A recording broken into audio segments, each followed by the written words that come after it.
আচ্ছা, তো আমরা আমাদের 44 নম্বর লেকচারটা স্টার্ট করতেছি। তো আজকের লেকচারটার পরে আর একটা ক্লাস লাগবে আর কি, এই চ্যাপ্টারটা কমপ্লিট করতে। হোপফুলি এই ক্লাসটা আমি আগামীকালকে নিয়ে ফেলবো। অ্যান্সার আর কি, বেগের একটা কোশ্চেন ছিল না, ওইটার অ্যান্সার জিরো আসতেছে।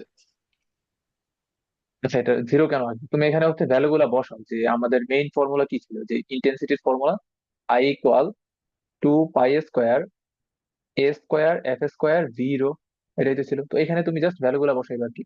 যেমন এমপ্লিটিউড আমার কত দেওয়া আছে, আচ্ছা এখানে এমপ্লিটিউড কত, 0.75 সেন্টিমিটার। তাহলে এখানে দেখো সবকিছু কিন্তু আমার সিজিএস ইউনিটে দেওয়া আছে। তাহলে এখানে তুমি সিজিএস ইউনিট গুলা বসাও, 0.75 এখানে স্কোয়ার করবা। তারপর এফ এর জায়গায় কত বসাইবে, এফ কত দেওয়া আছে, ফ্রিকোয়েন্সি দেওয়া আছে না, তো ফ্রিকোয়েন্সি তুমি 312 কিন্তু বসাইবা। ফ্রিকোয়েন্সি 312 বসাইলেন, আচ্ছা। তারপর ভ্যালোসিটি কত, 340 মিটার পার সেকেন্ডে দেওয়া আছে। তাহলে আমি একটা কাজ করি, যে হচ্ছে 340 কে আমি 100 দিয়ে গুণ করে দিই, আমি হচ্ছে সেন্টিমিটার পার সেকেন্ডে নিয়ে যাই। তারপর রো কত দেওয়া আছে, এটা এটা কিন্তু আমার সিজিএস এ দেওয়া আছে, 0.00129 গ্রাম পার সিসি দেওয়া আছে। তো এই তো, এটা সলভ করলে তো মনে হয় এটা চলে আসে নাকি, আসে নাই এমন? হ্যালো? ভাইয়া, এটার তো অনেক বড় ভ্যালু আসছে, 47405869.25। হ্যাঁ, তো বড় ভ্যালু আসতে ধরো হচ্ছে মোটামুটি এরকম আসবে আর কি ভ্যালুটা, যে 4.074 ইন্টু হচ্ছে 10⁻7 আসবে এটা। তো 10⁻7 যদি আসে, মানে এরকম আসবে আর কি। তো এরকম যদি আসে, তো আমরা হচ্ছে তোমার কি বলে, ইন্টেন্সিটির যে এককটা, এককটা কিরকম ছিল, যে joule per second centimetre square, এরকম কিন্তু আমাদের এককটা ছিল। এটা কিসে ছিল, সিজিএস এককটা কিন্তু ছিল। তো আমরা যদি, সরি, এমকেএস এককটা ছিল এটা। তো এখন সিজিএস এককটা যদি চিন্তা করি, তাহলে কি কি হবে তোমার, এই জুলের জায়গায় কি আসবে, আর্গ আসবে, ই আর জি আর্গ। তারপর পার সেন্টিমিটার তো এটার মতো এটাই থাকবে। আর আচ্ছা সরি, এখানে মনে হয় মিটার স্কোয়ার ছিল, হ্যাঁ। এমকেএস তো আমার মিটার, মিটার স্কোয়ার ছিল এখানে, মিটার স্কোয়ার। আচ্ছা, তাহলে সিজিএস এর জন্য কি আসবে, সেন্টিমিটার ইনভার্স 2 এটা আসবে। তো এখন হচ্ছে একটা কাজ করো, যে তুমি আর্গ পার সেকেন্ড যেটা, বা শুধু আর্গ কে চিন্তা করো, তুমি যে জুলে কনভার্ট করে ফেলো। তাহলে 1 জুল মানে কত, 10⁻7 আর্গ, তাহলে এটার কত বলা যায়, যে 4.74 joule per second per centimetre square. আর এই জুল পার সেকেন্ড মানে কি, আমার ওয়াট, বুঝছো এবার?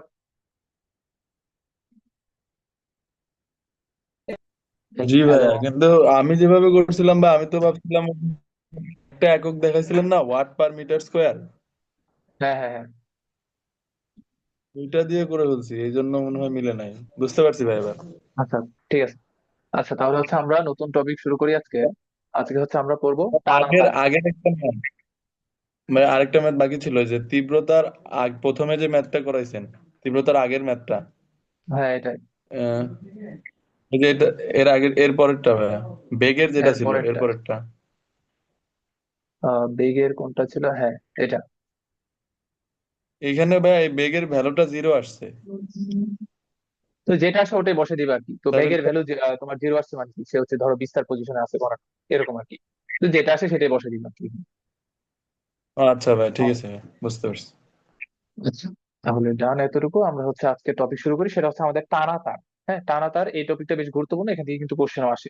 আচ্ছা, টানা তার জিনিসটা কি, যেমন চিন্তা করো যে তোমার কাছে ধরো একটা তার আছে যার দুইটা প্রান্ত হচ্ছে বদ্ধ। মানে গিটারের তার চিন্তা করতে পারো, যে গিটারের যে তারগুলো থাকে সেগুলো কিন্তু দুই প্রান্ত বদ্ধ অবস্থায় থাকে। এখন ধরো আমি যদি বলি, যে এই যে একটা টানা তার, তার সাথে ধরো তার যে দৈর্ঘ্য আছে, দৈর্ঘ্যের পারপেন্ডিকুলার ভাবে আমি ধরো নিচের দিকে একটা টান দিলাম। তো নিচের দিকে যদি একটা টান দেই, তো টানা তার কিন্তু আমার দুই সাইডে কিন্তু সে বদ্ধ অবস্থায় আছে।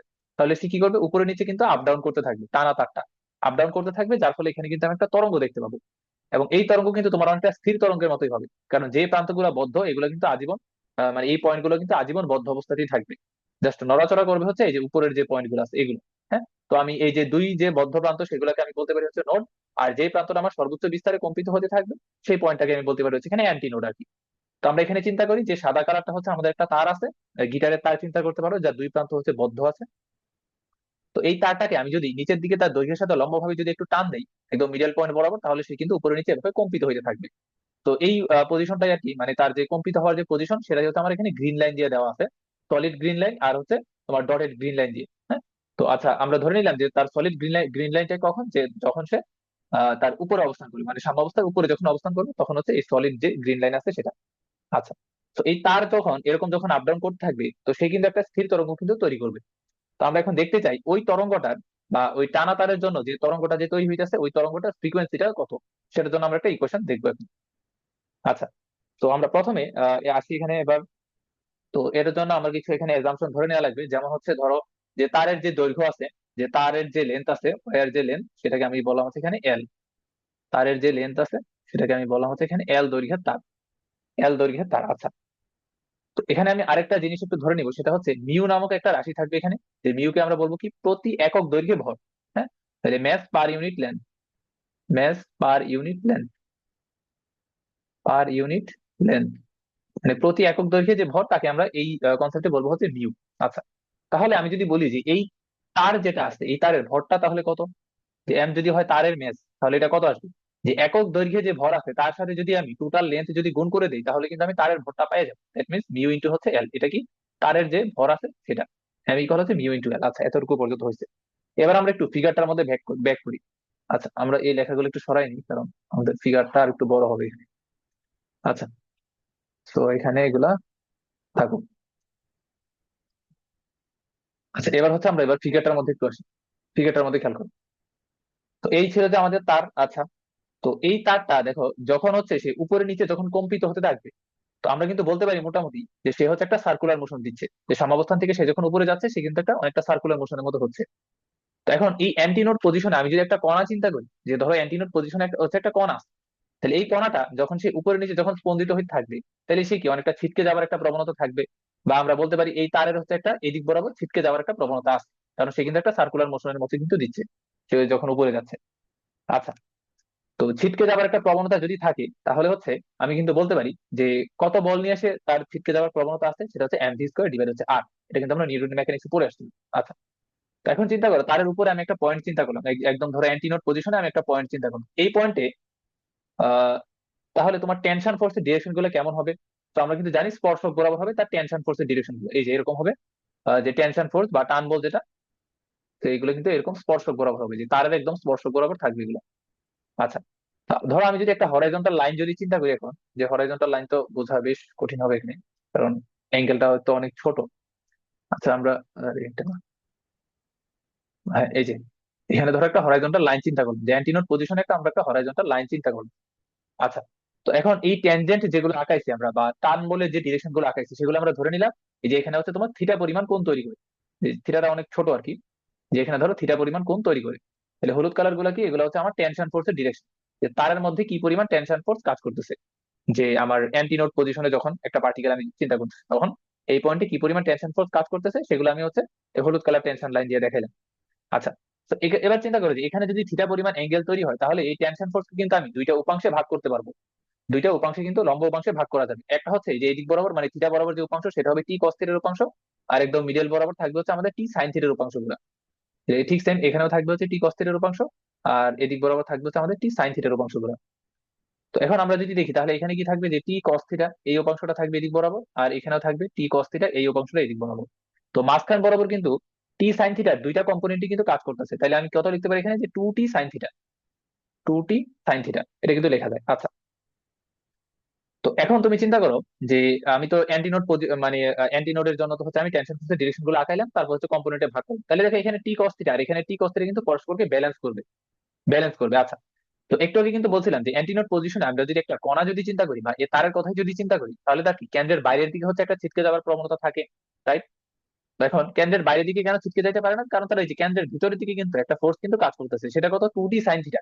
তার মানে এই যে টু টি সাইন থিটা যে ভ্যালুটা আছে এটা অবশ্যই এম ভি স্কোয়ার বাই আর এর হচ্ছে ইকুয়াল, এই যে অ্যান্টিনোড পজিশনের জন্য, হ্যাঁ ইকুয়াল। এর পর মুহূর্তে কিন্তু ওই যে টেনশন ফোর্স মানে যে তোমার টু টি সাইন থিটার ভ্যালু বেশি হয় সে আবার নিচের দিকে জাম্প করে। অ্যান্টিনোড পজিশনের জন্য আমরা বলতে পারি সে ধরো এখানে একটা কণা যদি সাম্য অবস্থায় থাকে তাহলে কি হবে, M V square by R equal হচ্ছে টু টি সাইন থিটা। তো এখন আমরা হচ্ছে ফিগারটা একটু কমপ্লিট করি। যেমন ধরো আমরা চিন্তা করলাম এই যে তারটা যে বাঁকা অবস্থায় আছে, এই তারটা ধরো কোন একটা বৃত্তের অংশ, কারণ আমরা যেহেতু কেন্দ্রমুখী বল নিয়ে কথা বলতেছি, তো আমরা চিন্তা করলাম ধরো এই তারটা হচ্ছে কোন একটা বৃত্তের অংশ, এরকম ধরো মোটামুটি একটা বৃত্তের একটা অংশ, যে আমি যে তার যেটা চিন্তা করলাম ব্যান্ড অবস্থায় যেটা আছে। আচ্ছা, তো এখন তাহলে খেয়াল করো যে এবার আমরা ইয়ার মধ্যে আসি, তাহলে আমরা লিখে ফেলি এখান থেকে যে M V square by R equal হচ্ছে টু টি সাইন থিটা। তাহলে two T sine theta equal হচ্ছে এম ভি স্কোয়ার ডিভাইড হচ্ছে আর। আচ্ছা, ধরো আর কোনটারে বলবো, যে এই এই জায়গাটা ধরো আমরা বললাম হচ্ছে এখানে আর বলবো। আচ্ছা, তো এখন এইখান থেকে আমরা আর একটু সামনের দিকে আগাই। তো এবার খেয়াল করো যে এবার থাকলো কি এখানে যে 2t সাইন থিটার পরে থাকলো, আর হচ্ছে এম। এম মানে কি জানি একটু আগে আমি কিন্তু আবার বের করে আসছি, সেটা হচ্ছে মিউ ইন্টু হচ্ছে এল, একক দৈর্ঘ্যে ভর ইন্টু টোটাল দৈর্ঘ্য। আচ্ছা, উপরে থাকলো হচ্ছে ভি স্কোয়ারটা। এবার আসে হচ্ছে নিচে আর। আচ্ছা, আর মানে কোনটা? এই যে আর মানে কিন্তু এই জায়গাটা, যে আমি যদি এই তারটাকে একটা বৃত্তের অংশ হিসেবে চিন্তা করি, সেক্ষেত্রে রেডিয়াস হবে হচ্ছে এইটা, সেন্টারটা হবে এইখানে। আচ্ছা, এখন তাহলে এই সেন্টারে কত কোণ তৈরি হয়েছে, কত কোণ তৈরি হয়েছে সেটা কি বলা যাবে? কত কোণ তৈরি হয়েছে? দেখো, এইটা সম্ভবত আমাদের কোন একটা ছোট ক্লাসের উপপাদ্যতে সম্ভবত ছিল, যে স্পর্শক যদি তোমার এই যে পরিধির সাথে স্পর্শক যদি থিটা কোণ তৈরি করে হরাইজন্টাল লাইনের সাথে, তাহলে এই মাঝখানে হয় অ্যাঙ্গেলটা 2 থিটা হয়, 2 থিটা হয়। বা এগুলা বিভিন্ন ভাবে জ্যামিতিক আকারে প্রমাণ করা যায় আর কি, তুমি চাইলে প্রমাণ করতে পারো সহজেই। বাট ওই উপপাদ্য অনুযায়ী যদি আমরা কথা বলি, তাহলে কি যে হচ্ছে তোমার ওই যে বৃত্তের যেই পরিধিটা আছে, হ্যাঁ, বা ওই যে বৃত্তের যে পরিধির যে অংশটা আছে, ওইটার সাথে স্পর্শকের হরাইজন্টাল লাইন গুলা যে কোনটা তৈরি করে কেন্দ্রে হয় তার দ্বিগুণ পরিমাণ কোণ আর কি। তো এখন এইখানে যদি আমার 2 থিটা পরিমাণ যদি কোণ তৈরি হয়, তাহলে এবার খেয়াল করো যে আমরা এস ইকুয়াল আর থিটা ফর্মুলাটা কিন্তু জানি। তো এস ইকুয়াল আর থিটা ফর্মুলা যদি অ্যাপ্লাই করি, তাহলে আর থিটা বলতে কত? এখানে কেন্দ্রে উৎপন্ন কোণ হচ্ছে 2 থিটা। আচ্ছা, এস বলতে কত? এস বলতে হচ্ছে যে আমি যতটুকু পরিধির অংশ নিয়ে কথা বলতেছি, তাহলে যতটুকু পরিধির অংশ নিয়ে কথা বলতেছি ওইটাই কি আসলে তারের দৈর্ঘ্যটা না? ওইটা কিন্তু তারের দৈর্ঘ্য। তাহলে তারের দৈর্ঘ্য কত ছিল? এল। আর এখানে থাকলো আর, এখানে থাকলো হচ্ছে আমার 2 থিটাটা। তাহলে এখন আমি এখান থেকে আর আর সমান কত বলতে পারি? যে এল ডিভাইডেড হচ্ছে 2 থিটা, এল ডিভাইডেড হচ্ছে 2 থিটা। তো এখন এই বসাই দেবো যে আর এর জায়গায় এল ডিভাইডেড 2 থিটা আমি বসাই দিলাম। তো বসাইলে এখানের যে এল আর এখানের এল কিন্তু কাটাকাটি যাবে। তো কাটাকাটি গেলে এরপরের কন্ডিশন আমার কি দাঁড়াচ্ছে, যে এখানে থাকলো কি যে 2t sin theta equal mu V স্কোয়ারটা থাকলো এখানে, আর 1/2 থিটা উল্টাই গেলে কিন্তু জাস্ট 2 থিটা হবে এই জায়গায়। আচ্ছা, এতটুকু পর্যন্ত হইলো। এবার আসি, এবার তুমি চিন্তা করো যে আমি কিন্তু শুরুতেই বলছিলাম এখানে যে অ্যাঙ্গেল যেটা তৈরি হয় সেটা কিন্তু খুবই ক্ষুদ্র অ্যাঙ্গেল। কেন খুবই ক্ষুদ্র অ্যাঙ্গেল তৈরি হয় তুমি খেয়াল করো। কারণ একটা তার, এটা যদি অন মানে ধরো একটা তারকে তুমি টান দিলা, টান দিলে সে তো উপরে নিচে আপ ডাউন করতে থাকে। এখন তোমার যেই ফোর্সে তুমি টান দিছিলা, ওই যে শুরুতে আমি কিন্তু বলছিলাম যে মধ্যবিন্দু বরাবর নিচের দিকে টান দিছিলাম, যার কারণে সে হচ্ছে আপ ডাউন শুরু করছে। এখন ওই টান বলের ভ্যালুটা যত বেশি হবে, ওই থিটার ভ্যালু কিন্তু তত বেশি হবে। নর্মালি হচ্ছে থিটার ভ্যালু কেন বেশি হয় না, কারণ আমরা যদি ধরো খুব বেশি পরিমাণে যদি টান দিই, তাহলে সে তো এরকম আপ ডাউন করবে না, বরং হচ্ছে তারটা কিন্তু ছিঁড়ে যাবে বেশি পরিমাণে যদি টান দিই। ঠিক আছে? তো এই জন্য আমরা যে পরিমাণে টান দিতে সক্ষম হই আর কি, একটা তারের জন্য নর্মালি যে কোনো একটা তারের জন্য যে পরিমাণ হচ্ছে টান দিয়ে তাকে হচ্ছে আমরা এরকম একটা তরঙ্গ বানাইতে পারি, ওই টানের ভ্যালুটা হয় খুবই কম, যার কারণে এই এই যে থিটাটা, এই থিটার ভ্যালু হয় কিন্তু খুবই কম হয়। ঠিক আছে? তো এই থিটার ভ্যালুটা যদি অনেক ক্ষুদ্র হয়, তাহলে কিন্তু আমরা একটা এক্সাম্পশন এখানে ধরে নিতে পারি, এই যে থিটাটা যদি হয় খুবই স্মল, অনেক ক্ষুদ্র যদি হয়, তাহলে কিন্তু আমরা বলতে পারি যে সাইন থিটা আর থিটা প্রায় ইকুয়াল হবে। হ্যাঁ, সাইন থিটা আর থিটা কিন্তু প্রায় ইকুয়াল হবে যদি থিটার ভ্যালুটা খুবই ক্ষুদ্র হয়। আচ্ছা, তো এবার তাহলে এখানে বসাও যে 2t sin থিটার জায়গায় এই যে আমি জাস্ট থিটা বসালাম, কারণ সাইন থিটা আর থিটা কিন্তু খুবই ইকুয়াল হবে যদি থিটার ভ্যালু অনেক ক্ষুদ্র হয়। তাহলে এখানে থাকবে কি মিউ ভি স্কোয়ার ইন্টু হচ্ছে 2 থিটাটা থাকলো। তাহলে দুই সাইড থেকে আমি যদি 2 থিটা ক্যান্সেল আউট করি, তাহলে বাকি থাকে কি যে T equal mu into V square. T মানে কি ছিল? টেনশন ফোর্সটা।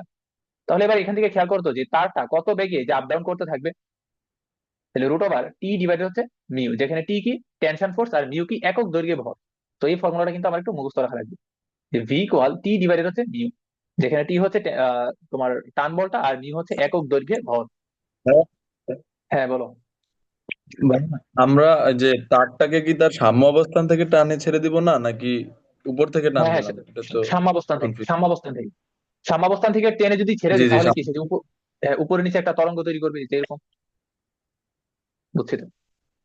জি মানে ভাই, জি মানে বুঝছি। তুমি তো সাম্যাবস্থা থেকে তো নিচের দিকে টান দিলা, তো নিচের দিকে টান দিলে সে যখন আপ ডাউন করতে থাকবে, তো তার উপরের একটা পজিশন আমরা চিন্তা করলাম আর কি, যে ধরো তারটা হচ্ছে এরকম ব্যান্ড পজিশন আছে। তো এরকম যখন ব্যান্ড পজিশনে থাকবে, তখন কিন্তু ওই যে এই থিটার কারণে কিন্তু অটোমেটিক্যালি কেন্দ্রের দিকে 2t sin থিটা একটা বলের কিন্তু তৈরি হয়ে যাবে। তো এই যে 2t sin থিটা বল, এটা কিন্তু আমি দেই না, এটা এই বল কিন্তু আমি দেই না, এটা হচ্ছে ওই থিটার কারণে তৈরি হয়েছে। আমি কিন্তু জাস্ট হচ্ছে এই মধ্যবিন্দু থেকে আমি তাকে লম্বভাবে একটা টান দিছিলাম, যার কারণে সে হচ্ছে এভাবে আপ ডাউন করতেছে। ওকে। আচ্ছা, তো এখন তাহলে আমরা পাইলাম কি এখান থেকে, যে V equal root over T divide হচ্ছে মিউ। আচ্ছা, তো আমরা কিন্তু শুরুতেই বলছিলাম যে একটা তারকে যদি আমরা এভাবে টান দিই, তাহলে সে উপরে নিচে হচ্ছে আপ ডাউন করতে থাকবে, এবং সে কিন্তু একটা স্থির তরঙ্গ তৈরি করবে, কারণ এখানে যে পয়েন্ট গুলো আছে এগুলো কিন্তু আজীবন স্থির থাকবে। আর এখানে যে অ্যান্টিনোড পজিশন আছে সে কিন্তু উপরে নিচে এভাবে কম্পিত হইতে থাকবে। তো স্থির তরঙ্গ যদি তৈরি করে, তাহলে অবশ্যই আমরা ভি ইকুয়াল কি বলতে পারি? অবশ্যই এফ ল্যামডা বলা যায়, কারণ তারের যে ব্যাগ হবে ওই ব্যাগটা কি তরঙ্গেরই তো ব্যাগ হবে, কারণ ওই তারটাই তো তরঙ্গটা তৈরি করতেছে, রাইট? তাহলে আমরা এখানে কি বলতে পারি, যে ভি এর জায়গায় বলা যায় কি এফ ল্যামডা।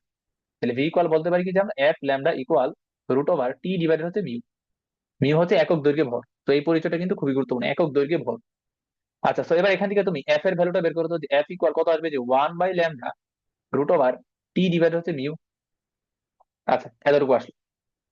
তো এখন তুমি খেয়াল করো যে এই তার যেই পরিমাণ তরঙ্গটা তৈরি করছে ওটা কি মানে একটা ফুল ওয়েভ কি তৈরি করছে নাকি হাফ ওয়েভ তৈরি করছে? অবশ্যই কিন্তু একটা অর্ধেক তরঙ্গ তৈরি করছে, কারণ চিত্রটা দেখে কিন্তু আমি বুঝতেছি অর্ধেক তরঙ্গ তৈরি করছে।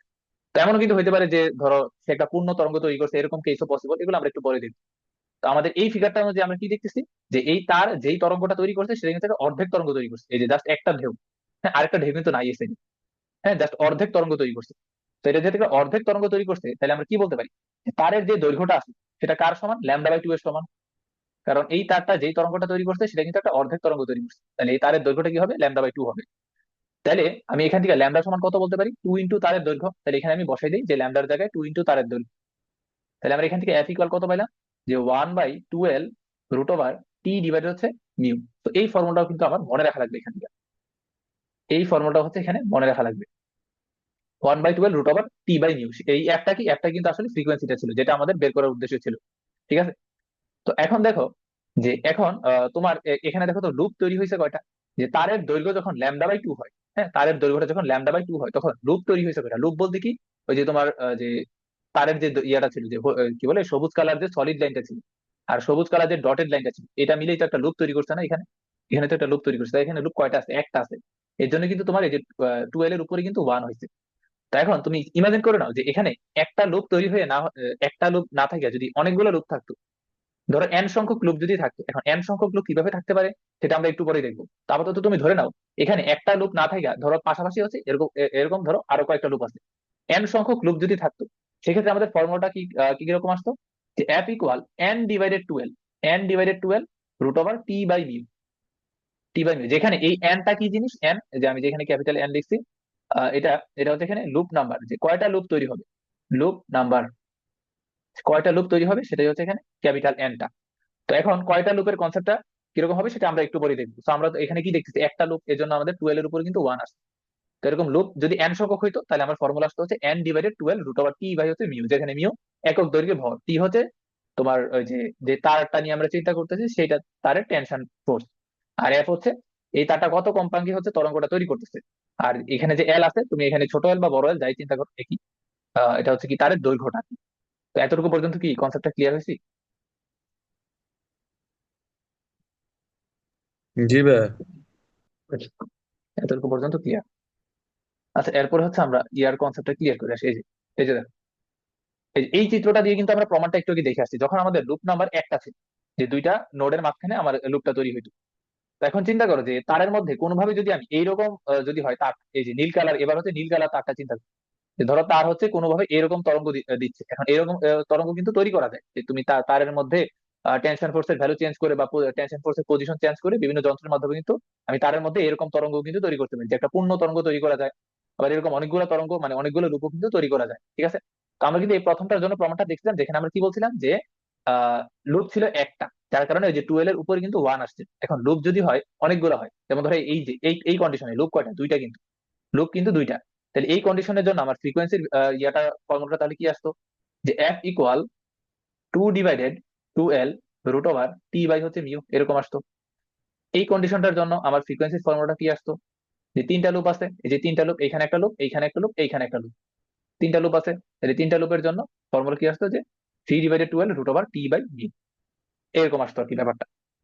আচ্ছা, এখন এই যে কন্ডিশন গুলো, এগুলো কিন্তু কিছু নাম আছে, যেমন তোমার ফিগারটা যদি এরকম হয় বা তার যদি হচ্ছে তোমার শুধুমাত্র একটা অর্ধেক তরঙ্গ তৈরি করে, তখন তার যে ফ্রিকোয়েন্সিটা আমরা পাই, তো এটারে বলে হচ্ছে তোমার মূল সুর। হ্যাঁ, এটারে বলে হচ্ছে মূল সুর, বা এটার আরেকটা নাম হইতে পারে, সেটা হচ্ছে প্রথম হারমোনিক। প্রথম হারমোনিক। তো তোমার কোশ্চেনে কিন্তু এরকম বলা থাকবে না যে তারটা হচ্ছে অর্ধেক তরঙ্গ তৈরি করে বা তারটা হচ্ছে পূর্ণ তরঙ্গ তৈরি করে, এই শব্দ কিন্তু থাকবে না, থাকবে হচ্ছে এই শব্দগুলো, যে তার হচ্ছে মূল সুর তৈরি করে বা তার হচ্ছে প্রথম হারমোনিক তরঙ্গ তৈরি করে, এরকম আর কি। তো মূল সুর বা প্রথম হারমোনিক শব্দ যদি থাকে, তাহলে আমরা বুঝে নিব আমাদের এই ফিগারটার কথা কিন্তু বলা হয়েছে। আচ্ছা, এবার আসি 2 নাম্বার ফিগারটার মধ্যে। তো আমার লুপ সংখ্যা যদি দুইটা হয়, তাহলে তার নাম হয়েছে প্রথম উপসুর, ফ্রিকোয়েন্সিটার নাম হয়েছে প্রথম উপসুর। কোশ্চেনে যদি প্রথম উপসুর লেখা থাকে, তাহলে আমরা বুঝে নিব আমাদের এই ফিগারটার কথা বলা হয়েছে, যেখানে আমার লুপ তৈরি হচ্ছে দুইটা, প্রথম উপসুর, বা এটার আরেকটা নাম হইতে পারে সেটা হচ্ছে দ্বিতীয় হারমোনিক।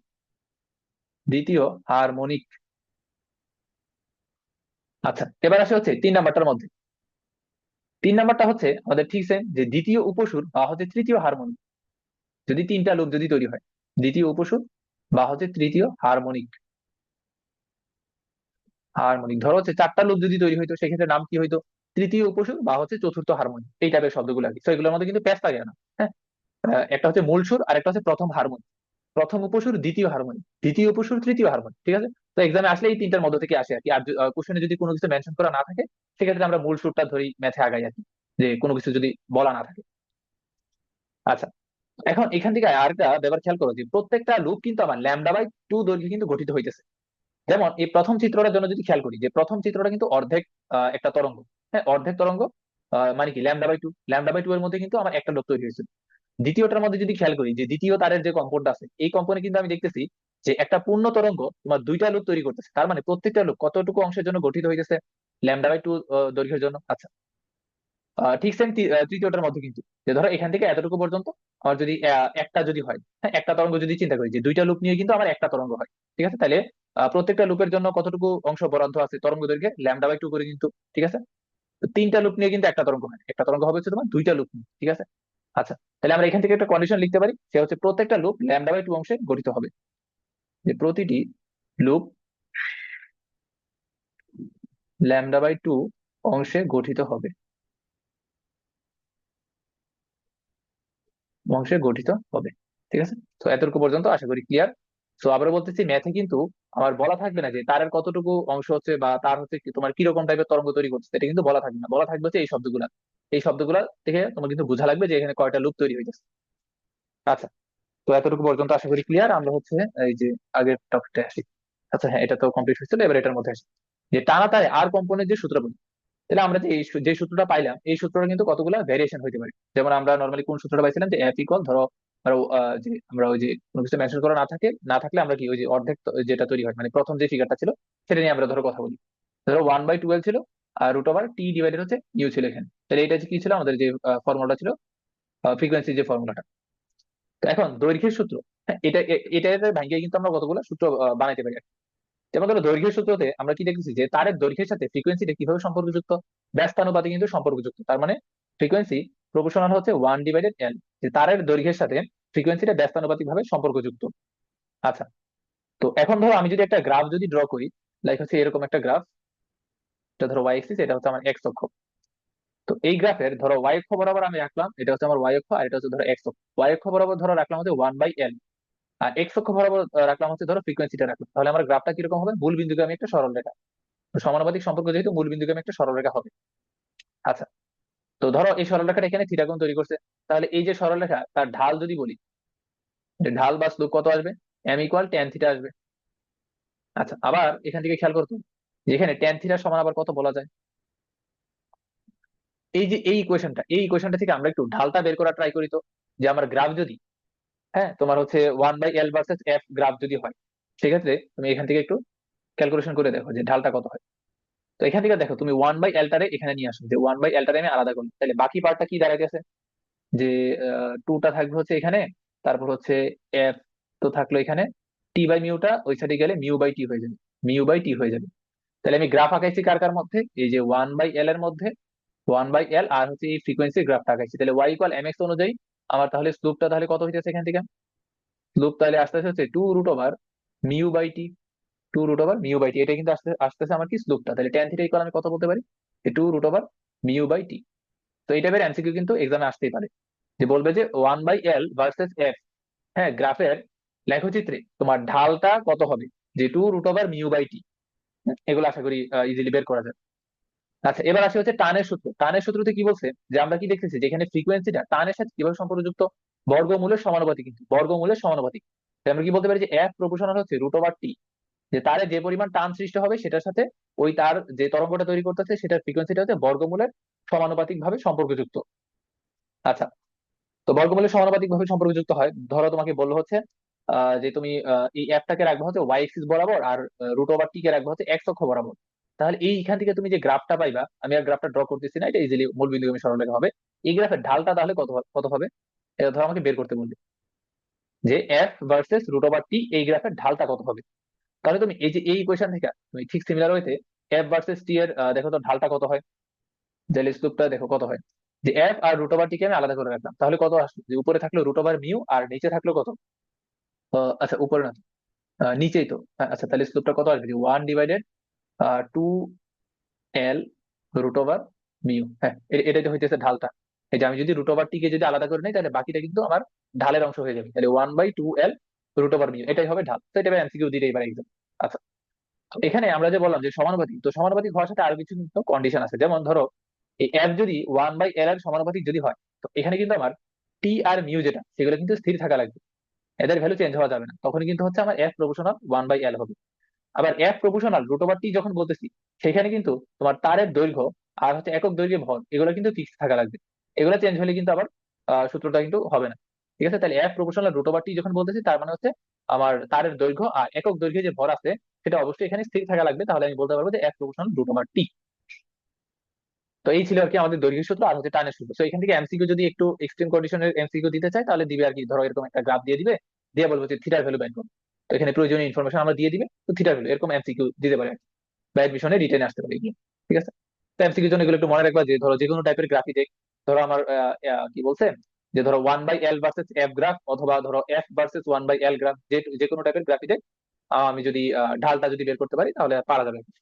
ঠিক আছে, আচ্ছা, এরপরে আসি। এরপর হচ্ছে আমাদের ভরের সূত্র। ভরের সূত্র, তো আমরা এই ফ্রিকোয়েন্সির যে ইকুয়েশনটা আছে, সেটার মধ্যে দেখি তো যে ভরের পার্ট কোনটা, ভরের পার্ট কিন্তু ছিল মিউটা, যে একক দৈর্ঘ্যে যে ভর ছিল, ম্যাস পার ইউনিট লেন্থ। তাহলে এই এফ এর সাথে মিউর সম্পর্ক কিরকম, যে বর্গমূলের ব্যস্তানুপাতিক, কিন্তু বর্গমূলের ব্যস্তানুপাতিক। তাই আমরা এখান থেকে কি বলতে পারি, যে এফ প্রপোর্শনাল হচ্ছে 1/√মিউ, যে বর্গমূলের ব্যস্তানুপাতিক ভাবে সম্পর্কযুক্ত ফ্রিকোয়েন্সিটা। যেখানে কথা আছে যে কোন জিনিসটা স্থির হওয়া লাগবে, এখানে টি স্থির হওয়া লাগবে, আর হচ্ছে এল, ক্যাপিটাল এল লিখা হচ্ছে এই যে, এগুলো কিন্তু ফিক্সড হওয়া লাগবে, যে টেনশন ফোর্সের ভ্যালু আর হচ্ছে তোমার সুতার, সরি সুতা না তো, যে তারের যে দৈর্ঘ্য সেটা হচ্ছে যদি স্থির থাকে, তাহলে আমি বলতে পারবো ওই তার দ্বারা যে তরঙ্গটা তৈরি হয় সেটার ফ্রিকোয়েন্সি সমানুপাতিক হবে তারের একক দৈর্ঘ্যে ভরের তোমার বর্গমূলের, কি বলে, ব্যস্তানুপাতিক আর কি। বর্গমূলের ব্যস্তানুপাতিক, সমানুপাতিক না, ব্যস্তানুপাতিক, বর্গমূলের ব্যস্তানুপাতিক। আচ্ছা, তো এই ছিল যে আমাদের তিনটা সূত্র। একটা হচ্ছে দৈর্ঘ্যের সূত্র, টানের সূত্র, আর একটা কি বললাম, ভরের সূত্র। আচ্ছা, এবার আমরা হচ্ছে আরো দুইটা সূত্র একটু বিল্ড আপ করি। আচ্ছা, এবার তাহলে খেয়াল করো যে ধরো তোমার হচ্ছে এক্সামে ধরো এরকম টাইপের একটা ফিগার যদি দিয়ে দেয়, ধরো এখানে হচ্ছে একটা টেবিল আছে, এই টেবিলে ধরো এখানে হচ্ছে তোমার একটা কপি কল রাখা আছে, এইটা ধরো হচ্ছে একটা কপি কল, বা হ্যাঁ, একটা কপি কল চিন্তা করলাম, এটা ধরো হচ্ছে একটা কপি কল রাখা আছে। তো এই কপি কলে ধরো এখানে একটা তার আছে, নীল কালার একটা তার, এই তারের এই প্রান্তটা ধরো ফিক্সড, একটা ওয়ালের সাথে ধরো আটকানো আছে। আর এখানে হচ্ছে আমি একটা বস্তু ঝুলাই রাখছি, এখানে হচ্ছে একটা বস্তু ঝুলানো আছে।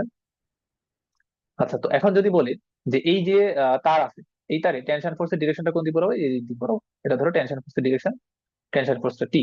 আর এই বস্তুটার ভর যদি এম হয়, তাহলে আমরা কিন্তু এখান থেকে বলতে পারি যে টি ইকুয়াল কত আসবে, আমার এখানে এম জি আসবে। তো এরকম কন্ডিশনে কিন্তু আমরা বলতে পারি যে সরাসরি ধরো টি এর ভ্যালু মেনশন করে দিবে না কোশ্চেন, টি এর ভ্যালু মেনশন করে না দিয়ে আমাকে ধরো এরকম এরকম একটা সিস্টেম দিবে, সিস্টেমের এম এর ভ্যালুটা আমার জানা থাকবে। মানে এম বলতে কিন্তু এই যে বস্তুটার ভর, তারের ভর না কিন্তু, এই এমটা কি এখানে বস্তুটার ভর, যে যেই বস্তুটা ঝুলাইছি, তাহলে এই বস্তুটা ঝুলানোর কারণে এই যে তার আছে, এই তারের মধ্যে কি পরিমাণ টেনশন ফোর্স তৈরি হবে, টি ইকুয়াল এম জি। ঠিক আছে, তো এই টাইপের কেস এক্সামে থাকতেই পারে এগুলা। আচ্ছা, এতটুকু ডান, আমরা হচ্ছে এরপরে আসি। তো এটা হচ্ছে একটা র্যান্ডম কেস আর কি। এরপরে আসি, এরপরে ধরো আমার কাছে হচ্ছে একটা তার আছে, এই তারটাকে আমি ধরো একটু জুম করে যদি আঁকাই, তাহলে মোটামুটি হচ্ছে এরকম, ধরো সিলিন্ড্রিক্যাল একটা তার আছে, তার তো অবশ্যই সিলিন্ড্রিক্যালই তো হবে। তাহলে তার তার প্রস্থচ্ছেদের ক্ষেত্রফল আমরা চিন্তা করলাম, এই যে এতটুকু হচ্ছে তারের প্রস্থচ্ছেদের ক্ষেত্রফল, এই যে এটা। এবং তারের যতটুকু অংশ নিয়ে আমরা কথা বলতেছি, সেটাকে ধরো আমি বলা হচ্ছে এখানে ক্যাপিটাল এল, এবং এই তারের যে টোটাল যে ম্যাস আছে, সেটাকে ধরো আমি বলা হচ্ছে ক্যাপিটাল এম বললাম। আর তার ক্রস সেকশনাল যে এরিয়াটা আছে, সেটাকে আমরা বলা হচ্ছে এখানে এ। তাহলে এ কি, তার প্রস্থচ্ছেদের ক্ষেত্রফল বা ক্রস সেকশনাল এরিয়া। তো এইরকম কেসে আমরা যদি মিউ ইকুয়াল, তাহলে কত বলতে পারি, মিউ ইকুয়াল একক দৈর্ঘ্যে ভর, তাহলে এম বাই এল, এটা আমরা বলতে পারি এখান থেকে। আচ্ছা, তো এখন এই তারের ডেনসিটি যদি রো হয়, তাহলে দেখো তো রো ইকুয়াল আমরা কত বলতে পারি, rho equal M by V, M by V. আচ্ছা, তো ভি মানে কত বলা যায়, মানে যে তোমার প্রস্থচ্ছেদের ক্ষেত্রফল ইনটু হচ্ছে দৈর্ঘ্য, এটা বলতে পারি। আচ্ছা, তো এবার এখান থেকে খেয়াল করো, এখানে রো থাকলো। আচ্ছা, এই এম বাই এল সমান আবার কত বলা যায়, এই যে মিউ বলতে পারি। যদি মিউ হয় তাহলে কত, মিউ ডিভাইডেড হচ্ছে এ, এ মানে কি প্রস্থচ্ছেদের ক্ষেত্রফল। আচ্ছা, তো এখান থেকে কিন্তু মিউর আরেকটা ফর্মেট আমরা দাঁড় করাতে পারি, সেটা হচ্ছে রো ইন্টু হচ্ছে এ, যে তারের একক দৈর্ঘ্যে ভর ইকুয়াল তারের ঘনত্ব, মানে তারের উপাদানের ঘনত্ব ইন্টু হচ্ছে তারের প্রস্থচ্ছেদের ক্ষেত্রফল। তো এখন খেয়াল করো, এখানে আমার রো থাকলো। আচ্ছা, এ মানে কি, আবার পাই ইন্টু আর স্কোয়ার আমরা বলতে পারি। যেখানে আর কি, যে তারের দৈর্ঘ্য, ধরো যে তার যে ইয়াটা আছে, রেডিয়াস যেটা আছে, সেটাকে আমরা এখানে আর চিন্তা করলাম। তাহলে পাই রো থাকলো, পাই থাকলো, আর স্কোয়ার থাকলো, এটা কি, এটা হচ্ছে আমার মিউ ইকুয়াল। তো এখান থেকে আমরা হচ্ছে মেইন ফর্মুলাটা যদি একটু ব্যাক যাই, ধরো ফ্রিকোয়েন্সি যে ফর্মুলাটা ছিল সেটা কি ছিল, যে 1/12 রুট ওভার টি ডিভাইডেড হচ্ছে মিউ। এই ফর্মুলাটা একটু ব্যাক আসি। তাহলে এখানে আমার 1/12টা থাকলো, রুট ওভার টি থাকলো এখানে, আর মিউর জায়গায় এই জিনিসটা যদি বসাই দিই, তাহলে রো থাকলো, পাই থাকলো, আর স্কোয়ারটা থাকলো এখানে। আচ্ছা, এবার এখান থেকে খেয়াল করো তো, যে আমরা কিন্তু এখান থেকে আরো দুইটা কন্ডিশন কিন্তু বিল্ড আপ করতে পারি। এখানে এফটা, একটা হচ্ছে তোমার রো এর সাথে কিভাবে সম্পর্কযুক্ত, বর্গমূলের ব্যস্তানুপাতিক। তারের উপাদানের যে ঘনত্ব আছে তার সাথে কিন্তু বর্গমূলের ব্যস্তানুপাতিক ভাবে সম্পর্কযুক্ত। তাহলে এফ প্রপোর্শনাল হচ্ছে 1/√, যেখানে আমার তারের দৈর্ঘ্য এবং টেনশন ফোর্স এবং হচ্ছে তারের যে রেডিয়াস আছে সেগুলো কিন্তু আমার এখানে ফিক্সড থাকা লাগবে। এগুলো চেঞ্জ হয়ে গেলে কিন্তু আর হবে না, এগুলো ফিক্সড থাকা লাগবে। তাহলে আমি এই কন্ডিশনটা বলতে পারবো। আরেকটা কন্ডিশন আমি এখানে বিল্ড আপ করতে পারি, সেটা হচ্ছে এই যে এফ প্রপোর্শনাল, দেখো এই যে আর স্কোয়ার যেটা আছে, এটা যদি আমি রুটের বাইরে নিয়ে আসি, তাহলে কি শুধুমাত্র আর হয়ে যাবে, কিন্তু মানে 1/r। তাহলে এখান থেকে কি বলা যায়, যে এফ প্রপোর্শনাল হচ্ছে 1/r, অর্থাৎ তারের যে রেডিয়াস আছে, সেই রেডিয়াসের সাথে কিন্তু ফ্রিকোয়েন্সিটা ব্যস্তানুপাতিক ভাবে সম্পর্কযুক্ত। যেখানে কন্ডিশন কি, আমার তারের উপাদানের ঘনত্ব, তারের দৈর্ঘ্য এবং টেনশন ফোর্স, এগুলোর ভ্যালু ফিক্সড হওয়া লাগবে।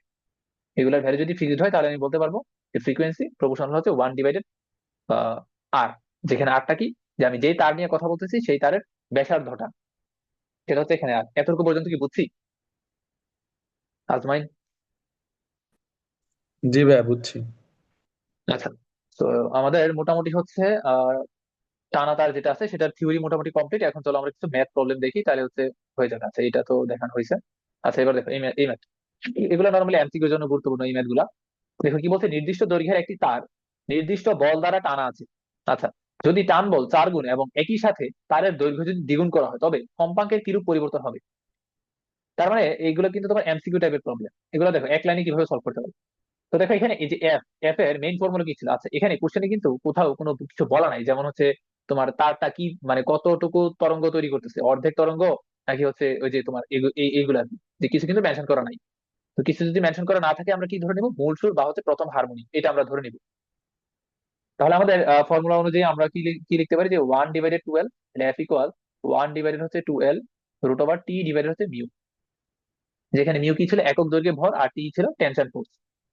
এখন তুমি দেখো কি কাজ করছো এখানে, যে যদি টান বল 4 গুণ, তাহলে এই যে টান বল এটা হচ্ছে তুমি 4 গুণ করছো, 4 গুণ করলাম। আচ্ছা, তারের দৈর্ঘ্যকে আমি দ্বিগুণ করলাম, দ্বিগুণ করলাম। আচ্ছা, তো এবার একটু চিন্তা করে দেখো তো, আসলে কি ফ্রিকোয়েন্সি কি চেঞ্জ হয়েছে? আসলে কিন্তু চেঞ্জ হয় না। কেন? কারণ এই যে আমি টান বলকে যে 4 গুণ করছি, এটা রুট করলে কি হয়ে যায়, বা 2 হয়ে যায় না? এখানের 2 আর এখানের 2 কিন্তু কাটাকাটি যায় না। 4কে রুট করলে 2 হয়ে যায়, এখানের 2 আর ওই যে দৈর্ঘ্যকে যে দ্বিগুণ করছি ওই 2 কিন্তু কাটাকাটি হয়ে যাবে। তার মানে আমি যে নতুন যে ফ্রিকোয়েন্সি পাবো, এটা আসলে কি এক্স্যাক্টলি ওই এফ এর ইকুয়াল হবে। এফ প্রাইম ইকুয়াল কিন্তু আসলে এফ ই আসবে। তার মানে কি, ফ্রিকোয়েন্সি আমার এখানে কোনো চেঞ্জ হবে না, এখানে ফ্রিকোয়েন্সিটা আমার সেমই থাকবে। এটা কি বলছে, তবে কম্পাঙ্কের কিরূপ পরিবর্তন হবে, কম্পাঙ্কের পরিবর্তন হবে 0, অর্থাৎ ডেল্টা এফ ইকুয়াল হবে 0। এই কম্পাঙ্কের কোনো পরিবর্তনই হবে না এখানে। ঠিক আছে? তো এগুলো যদি রিটেনে আসে, মানে নর্মালি আসবে না আর কি, এত ইজি প্রবলেম যদি আসে, তখন ওই যে তুমি F1 ইকুয়াল এরকম একটা ইকুয়েশন লিখবা, আবার F2 ইকুয়াল আরেকটা ইকুয়েশন লিখবা, একটা ইকুয়েশন আরেকটা দিয়ে ভাগ করবা। তো দেখবা তোমার ভাগফলটা আসবে আসবে হচ্ছে 1 আসবে, যে F1/F2, হ্যাঁ, ইকুয়াল 1 আসবে। তার মানে কি, যে সেমই থাকবে। বা আমি এইভাবে কিন্তু শর্টকাটে কিন্তু বলতে পারি এমসিকিউর জন্য আর কি, যে টান বলকে 4 গুণ করলাম, দৈর্ঘ্যকে দ্বিগুণ করলাম, তাহলে আমি যদি যে টান বলকে যদি রুট করি, তাহলে 4কে রুট করে 2 হবে, এখানে 2 আর এখানে 2 কাটাকাটি গিয়ে আলটিমেটলি আমার ফর্মুলা আগেরটাই থাকবে। তো ফ্রিকোয়েন্সি চেঞ্জ হবে না। ঠিক আছে, আশা করি বোঝা গেছে এটা, সহজ। আমরা এরপরে আসি।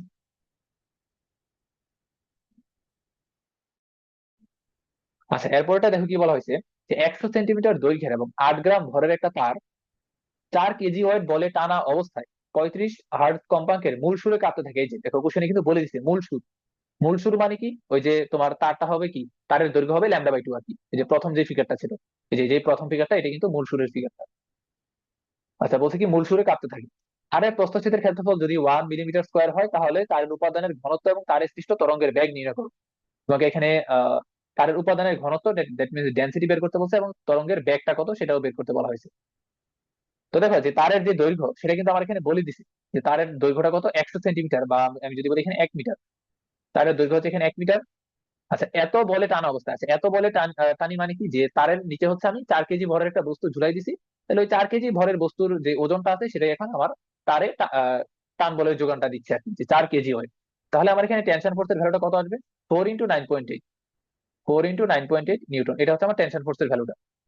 ফ্রিকোয়েন্সি আমার এখানে দিয়ে দিছে যে F = 35 হার্টজ, ফ্রিকোয়েন্সি আমার এখানে জানা আছে।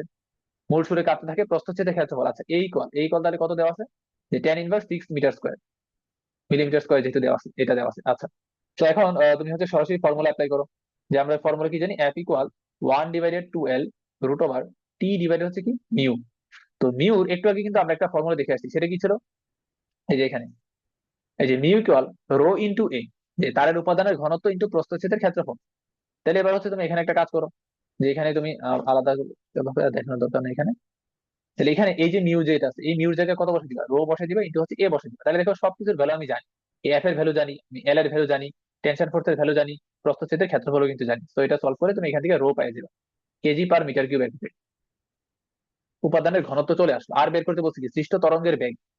তো তরঙ্গের বেগ বের করার জন্য আমার আলাদা একটা ফর্মুলা ছিল, যে v = √T ডিভাইড হচ্ছে মিউ, যেটা আমরা প্রমাণ করে আসছিলাম, যে √T ডিভাইড হচ্ছে মিউ। তাহলে এখানে আমি টি এর ভ্যালু তো জানি, আর মিউর ভ্যালু তো ওই যে এখান থেকে বের করতে পারবো, যে ρ × a যদি করি তাহলে কিন্তু আমার মিউর ভ্যালুটা চলে আসবে।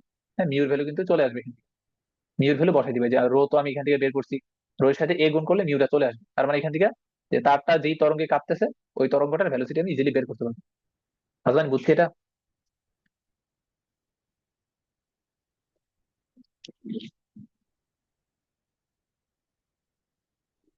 হ্যালো, এটা কি বোঝা গেছে?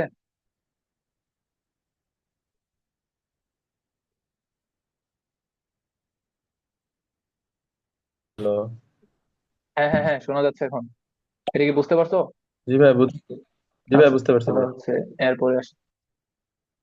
আচ্ছা, এরপরে বলছে কি, যে আর কম্পনরত দুটি তারের দৈর্ঘ্যের অনুপাত হচ্ছে 2:3, ব্যাসের অনুপাত 6:5, উপাদানের ঘনত্বের অনুপাত 5:3, তার দুইটা যথাক্রমে 6 এবং 10 কেজি ওয়েট ওজনে টানা থাকলে কম্পাঙ্কের অনুপাত নির্ণয় করো। আচ্ছা, তো প্রথমে কি কি রেশিও দেওয়া আছে সেই রেশিও গুলো যদি আমরা একটু লিখে ফেলি, যে তারের দৈর্ঘ্যের অনুপাত ধরো দেওয়া আছে, যে L1/L2, দুইটা তারের দৈর্ঘ্যের অনুপাত 2/3, এটা দেওয়া আছে। যে তারগুলার ব্যাসের অনুপাত দেওয়া আছে, ব্যাস হচ্ছে ধরো আমরা D1/D2 বললাম, ব্যাসের অনুপাত দেওয়া আছে হচ্ছে 6/5। তারপর ঘনত্বের অনুপাত, ρ1/ρ2, এটা কত দেওয়া আছে, যে ধরো 5/3, এটা দেওয়া আছে। তারপর আমরা যদি ধরো বলি যে টেনশন ফোর্সের অনুপাতটা কত দেওয়া আছে, যে T1/T2 কথা যদি বলি, T1/T2 যদি বলি তাহলে কত হবে, এখানে M1G বাই হচ্ছে M2G। তো জিজি তো বাদ যাবে, তাহলে প্রথমটার জন্য কত 6, এরপরটার জন্য হচ্ছে 10।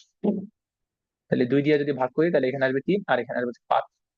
আচ্ছা, এই রেশিও গুলো হচ্ছে আমার কোশ্চেনে দেওয়া আছে। এখন আমাকে বের করতে বলছে কি কম্পাঙ্কের অনুপাতটা কত। তাহলে কম্পাঙ্কের সাথে এই সবগুলা সম্পর্ক আছে এরকম একটা সমীকরণ কিন্তু আমার আগে বিল্ড আপ করা লাগবে। তো আমার নর্মাল ইকুয়েশনটা কি ছিল, যে কোনো কিছু যেহেতু বলা নাই, আমি মূল সূত্র ধরে নিলাম, যে 1/12L√T ডিভাইড হচ্ছে মিউ। আচ্ছা, এই মিউ মানে আবার কি ছিল, ρ πr²। একটু আগে কিন্তু আমরা দেখে আসছি যে ρ πr² এরকম কিন্তু লিখতে পারতাম আমি। এই যে দেখো, মিউর জায়গায় ρ πr², এটা লিখতে পারতাম। তাহলে এবার হচ্ছে